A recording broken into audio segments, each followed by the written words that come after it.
Beaucoup de Belges s'installent pour l'instant aux Canaries, et pas seulement parce que l'archipel est à 4 heures d'avion de chez nous. Les îles ont aussi un statut fiscal particulier. Le reportage à Fuerteventura de Jérôme de Neuville et Anne-Catherine Croufert. On connaît Tenerife, Gran Canaria, Lanzarote, mais on connaît moins Fuerteventura. Pour cause, c'est l'une des dernières îles canariennes à se développer. Un peu plus de 100 000 habitants. Proportionnellement à la superficie, c'est environ 7 fois moins que Tenerife. L'immobilier fleurit un peu partout dans ce paysage lunaire et volcanique. Christophe et Carolo, il a créé sa société d'organisation de voyages sur le web. En un an, il a doublé son chiffre d'affaires.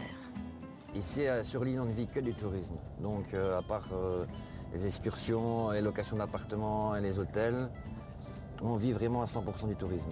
Tout ce qui est en blanc là, les villas là, c'est tout nouveau. C'est ici que tout a commencé pour moi. Il y a 4 ans, j'ai créé ma société. Et maintenant, depuis donc, ces 4 années, j'ai fait venir des dizaines de Belges en vacances. Et je gère une vingtaine d'appartements. Bonjour. Les tout premiers clients de Christophe, les voici.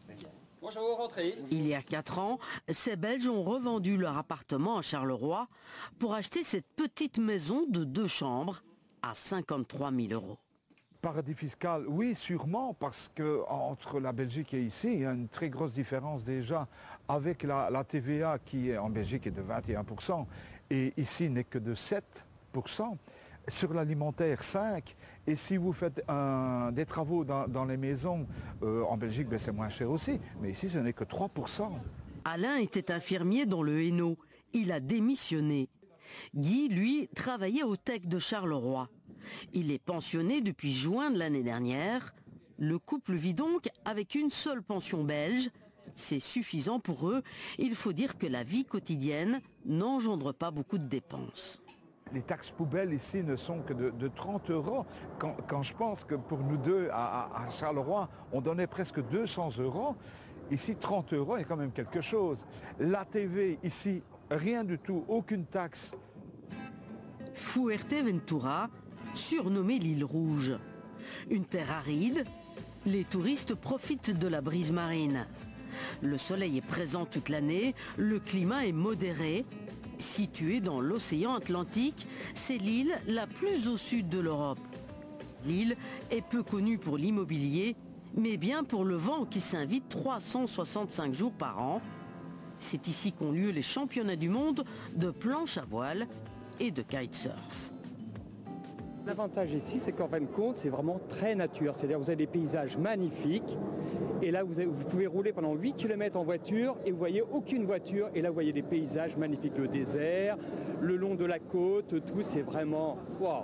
On sent qu'il n'y a pas trop de tourisme pour l'instant, c'est pas trop...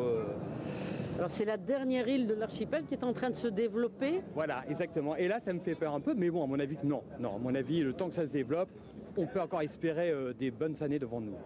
Véronique Vanèche et son mari ont créé leur agence immobilière. Ils ont quitté la Belgique depuis bien longtemps. C'est une affaire qui tourne. Il faut dire qu'ils ne sont taxés que 18% sur leurs bénéfices. Ils peuvent même se payer le luxe d'engager 2 employés régionaux. Vis-à-vis de l'administration, c'est très bien d'avoir un employé espagnol qu'on a engagé avec un contrat et qui fait partie de la société. Et l'île vit du tourisme et de l'immobilier. Mais surtout, Fuerteventura profite des erreurs des autres îles canariennes. Toutes les autres îles ont fait beaucoup de constructions très hautes, trop près l'un de l'autre et tout. Tandis qu'ici, on fait très attention et on n'obtient pas une licence de construction juste comme ça. Ils regardent vraiment si ça va bien avec tout l'ensemble avant de vous donner une licence. Et on ne peut pas construire très haut. Au nord de l'île, nous avons rendez-vous avec Nicolas Pintens. Il est anversois. En Belgique, il était chauffeur de poids lourd.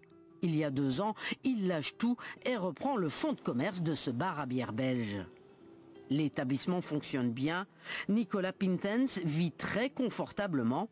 Il gagne bien plus que le salaire moyen d'un Canarien qui est d'environ 1 000 € par mois.